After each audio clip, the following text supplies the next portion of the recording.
The fluorescent lights buzzed in the underground bunkers beneath Tokyo on the humid morning of August 6, 1945. Staff officers in sweat-stained uniforms hunched over communication boards, tracking what remained of the Japanese Empire.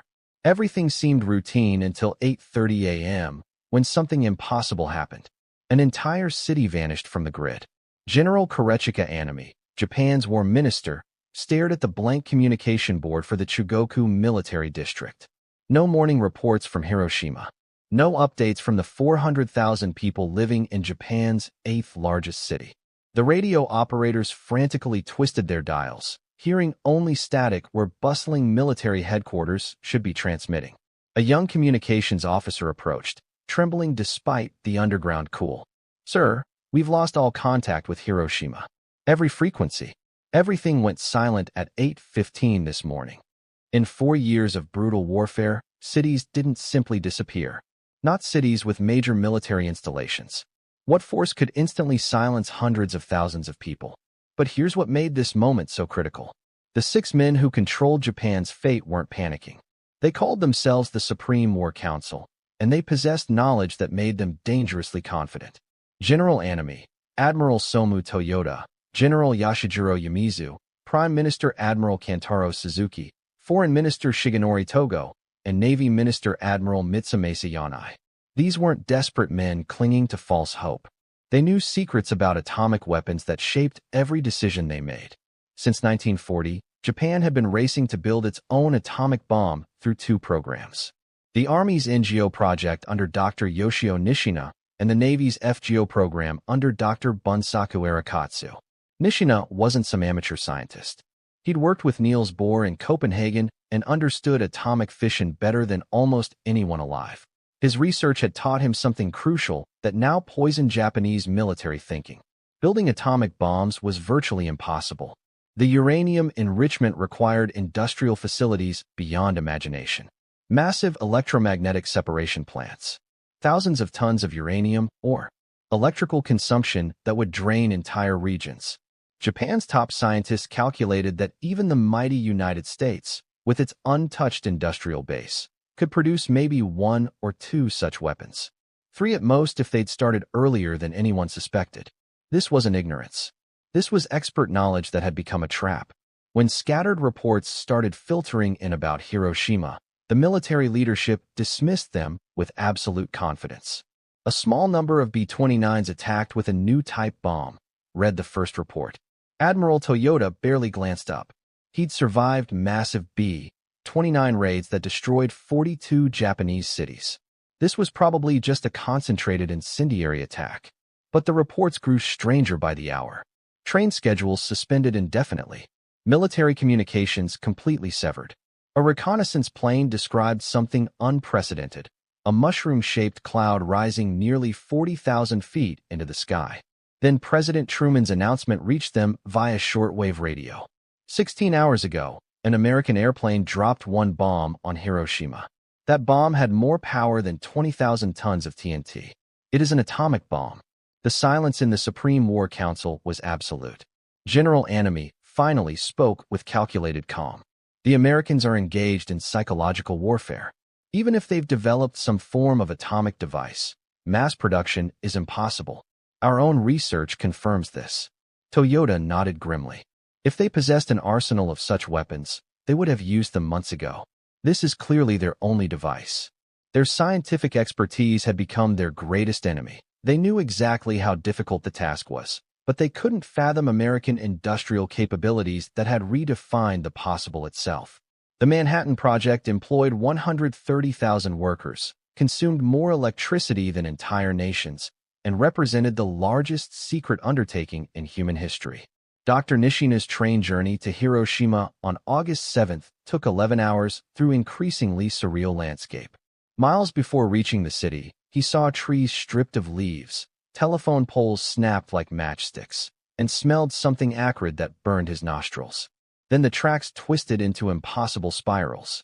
Nishina walked the final 5 miles into what had been Hiroshima, and nothing prepared him for the horror. Buildings hadn't just collapsed. They'd been vaporized. Human shadows were burned permanently into concrete walls, ghostly outlines of people walking to work when 8:15 a.m. became their final moment. The hypocenter showed a perfect circle of absolute destruction extending for miles. But most haunting were the survivors. Nishina, dedicated to scientific knowledge his entire life, faced radiation sickness that existed only in theoretical papers until now. Victims whose skin fell off their bodies. People vomiting blood. Hair falling out in clumps. His Geiger counter clicked frantically near ground zero. This wasn't just an explosive device. This was the fundamental forces of the universe unleashed on a human city. Everything he thought he knew about atomic weapon limits was catastrophically wrong. Meanwhile, in Tokyo, the Supreme War Council was about to receive news that made Hiroshima seem like a preview. At 11:02 a.m. on August 9th, as the Big Six finally met to discuss Hiroshima reports, an aide burst in with a message that drained color from every face. Nagasaki has been attacked with another atomic bomb. Admiral Toyoda's pen clattered to the mahogany table. Another bomb. Just 3 days later, every assumption the Japanese military had clung to disintegrated like paper in flames. If the Americans had 2 bombs, they could have 3, or 10, or 100. The entire foundation of Japan's defensive strategy, bleed the Americans during invasion until they negotiate, had become meaningless. Why would America invade when they could erase Japanese cities one by one until nothing remained but radioactive wasteland? But even facing apocalyptic reality, General Anami couldn't surrender his vision. Would it not be wondrous for this whole nation to be destroyed like a beautiful flower? His voice carried eerie poetry. The other council members stared in stunned silence. Here was a man so committed to the warrior's code that he'd choose national extinction over national surrender. In his mind, something pure existed about Japan disappearing in atomic fire rather than bowing before foreign occupiers. Reality was about to intrude in the most devastating way. On August 10th, the Japanese military captured American fighter pilot Marcus McDilda, shot down 2 days after Hiroshima. Under interrogation that included harsh treatment, McDilda provided information that would finally shatter Japanese military resistance. The problem? McDilda knew absolutely nothing about atomic bombs. He was a conventional fighter pilot never briefed on nuclear weapons. But faced with torture and desperate to survive, he told his captors what he thought they wanted to hear, embellishing every detail. The Americans had over 100 atomic bombs, McDilda claimed. They could drop 3 per day. Tokyo would be next, followed by Kyoto, then Osaka. Every major Japanese city would be obliterated within weeks. None of this was true. The United States had exactly 0 atomic bombs remaining. The next weapon wouldn't be ready until late August, and production was painfully slow. But McDilda's desperate fabrications contained just enough technical-sounding detail to be believable to interrogators grasping for information about this incomprehensible weapon. When his intelligence reached the Supreme War Council, it landed like a crushing blow. War Minister Anami stood before his colleagues with absolute defeat in his voice. 1 atomic bomb could destroy 6 square miles, equivalent to 2,000 B-29s armed with 300 conventional bombs each. The Americans appear to have 100 atomic bombs. They could drop 3 per day. Tokyo might be next. These men had commanded millions of soldiers and orchestrated campaigns across the Pacific. But they faced a weapon that made their expertise as obsolete as samurai swords in the age of machine guns. Incredibly, they remained deadlocked. 3 votes for surrender. 3 votes to continue fighting even against atomic annihilation.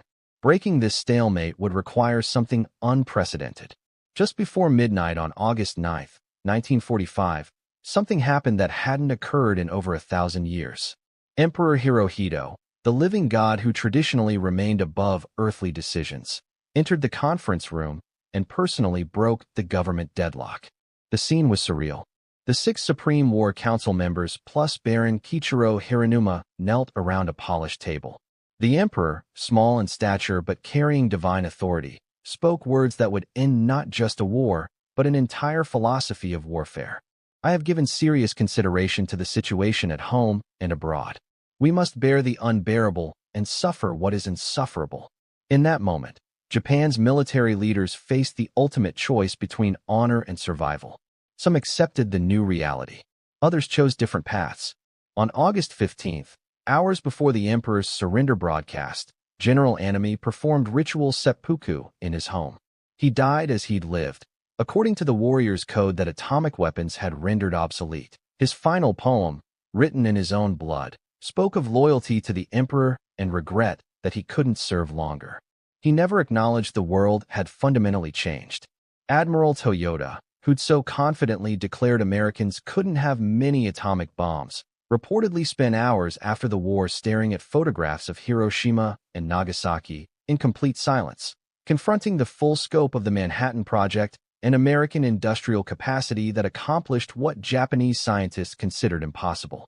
The atomic bombings didn't just end World War II. They marked the end of an entire military philosophy based on honor, sacrifice, and conventional warfare. Modern military planners study this story as a warning about cognitive blindness in leadership, how expertise can become a prison, how professional knowledge can prevent leaders from recognizing revolutionary changes. Today, as we face technological revolutions in artificial intelligence, cyber warfare, and space-based weapons, the story of Japan's military leadership in August 1945 remains painfully relevant. The greatest military disasters often come not from external enemies, but from internal inability to adapt to new realities. The Japanese military couldn't believe America's atomic capabilities because they'd convinced themselves it was impossible. Their scientific knowledge, professional expertise, and cultural confidence all became weapons used against them. Sometimes the most dangerous enemy is the certainty that you understand the rules of the game, even when someone else has already changed them forever. If you found this story fascinating and want to discover more untold stories from World War II, subscribe to Hidden WW2.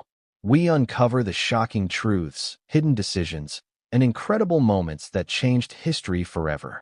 Hit that subscribe button and join us as we explore the secrets of the past.